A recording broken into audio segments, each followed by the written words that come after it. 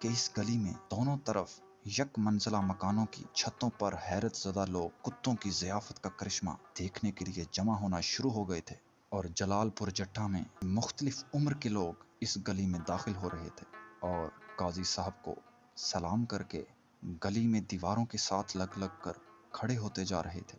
ان لوگوں میں سے کوئی بھی اونچی آواز میں بات نہیں کر رہا تھا۔ مکانوں کی چھتوں پر عورتیں اور بچے بھی تھے۔ میں اور قاضی صاحب کا بھتیجا محمد اکرام مسجد کی چھت پر چڑھ گئے اور یہاں سے گلی میں ہونے والا عجیب و غریب تماشا دیکھنے لگے۔ درویش طرز کے چند آدمی حلوے سے بھری ہوئی سینیاں لاتے جا رہے تھے اور قاضی صاحب چمچے سے ان دونوں کو پر کرتے، پھر دونوں ہاتھوں سے برتن اٹھاتے اور تھوڑے تھوڑے فاصلے پر گلی کے درمیان رکھتے جاتے۔ جب پوری گلی میں حلوے کے برتن رکھ دیے گئے تو انہوں نے بلند آواز سے ان برتنوں کو گننا شروع کیا۔ مجھے یقین ہے کہ گلی میں دیواروں کی طرف پشت کیے کھڑے سینکڑوں لوگوں نے قاضی صاحب کا یہ فقرہ سنا ہوگا۔ کل 122، یعنی کل برتن 122 ہیں۔ یہ کام مکمل ہوا ہی تھا کہ زور زور سے کچھ ایسی آوازیں آنے لگیں جن کو میں انسانی ہجوم کی چیخیں سمجھا۔ مجھے اعتراف ہے کہ اس وقت مجھے اپنے بدن میں کپ کپی سی محسوس ہوئی۔ میں نے گلی میں ہر طرف دیکھا تو عورتیں اور بچے اور مرد گلی میں اور مکانوں کی چھتوں پر چڑھے چیخ رہے تھے۔ کیوں چیخ رہے تھے؟ اس لیے کہ ایک کتا جس کو جب سے میں یہاں وارد ہوا تھا حویلی کے ارد گرد چلتے پھرتے اور مہمانوں کا بچا کھچا پھینکا ہوا کھانا کھاتے اکثر دیکھا تھا، بہت سے کتوں کو اپنے ساتھ لیے گلی کی مشرقی سمت سے داخل ہوا اور اس کے پیچھے بے شمار کتے تھے، اور ان میں سے ایک بھی کتا بھونک نہیں رہا تھا۔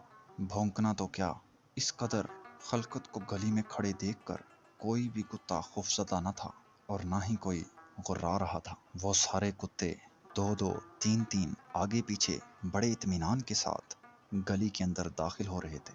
کتوں کی یہ پراسرار کیفیت دیکھ کر ساری خلقت نہ صرف پریشان تھی بلکہ دہشت زدہ بھی تھے۔ پھر ایسی دہشت آج تک مجھے بھی محسوس نہیں ہوئی۔ قاضی صاحب اگر اپنے ہونٹوں پر انگلی رکھ کر لوگوں کو خاموش رہنے کی تلقین نہ کرتے تو میں سمجھتا ہوں کہ گلی میں موجود سارا ہجوم ڈر کر بھاگ جاتا۔ اس گلی والا وہ کتا جس کا میں ذکر کر چکا ہوں قاضی صاحب کے قدموں میں آ کر دم ہلانے لگا۔ قاضی صاحب نے جو الفاظ فرمائے وہ بھی مجھے حرف بحرف یاد ہیں۔ فرمایا، بھائی کالو، تم تو ہمارے قریب ہی رہتے ہو، دیکھو انسانوں پر اللہ تعالی رحمت کی بارش نہیں فرما رہا۔ اللہ کی اور بھی مخلوق ہم انسانوں کے گناہوں کے سبب ہلاک ہو رہی ہے۔ اپنے ساتھیوں سے کہو سب مل بیٹھ کر یہ حلوہ کھائیں اور پھر اللہ سے دعا کریں کہ رحمت للعالمین صلی اللہ علیہ وآلہ وسلم کے صدقے بادلوں کو اجازت دے تاکہ وہ پیاسی زمین پر برس جائیں۔ یہ فرما کر حضرت قاضی صاحب اپنے صحن کے دروازے میں کھڑے ہو گئے، اور پھر میں کیا سبھی نے ایک عجوبہ دیکھا۔ خدا را یقین کیجئے کہ ہر ایک حلوہ بھرے ہوئے برتن کے گرد تین کتے جھک گئے اور بڑے اطمینان کے ساتھ حلوہ کھانے لگے۔ ایک بھی کتا کسی دوسرے کی طرف نہیں دیکھ رہا تھا اور نہ ہی ایک دوسرے پر جھپٹ رہے تھے، اور نہ ہی ان میں سے کوئی چیخا چلایا۔ اور جس وقت یہ سب کتے حلوہ کھا رہے تھے تو ایک اور عجیب و غریب منظر دیکھنے میں آیا کہ وہ کتا جو اس گلی کا پرانا باسی اور ان تمام کتوں کو یہاں پر لانے والا تھا خود نہیں کھا رہا تھا بلکہ گلی میں مسلسل ایک سرے سے دوسرے سرے تک گھوم رہا تھا جیسے وہ ضیافت کر رہا ہو۔ تھوڑی ہی دیر میں سب کتے حلوہ کھا کر فارغ ہو گئے۔ بے شمار لوگوں کے ہجوم میں سے صرف قاضی صاحب کی آواز ایک مرتبہ پھر سنائی دی۔ وہ فرما رہے تھے، لو بھائی کالو، ان سے کہو کہ اللہ سے دعا کریں تاکہ خدا جلد ہی انسانوں پر رحم کر دے۔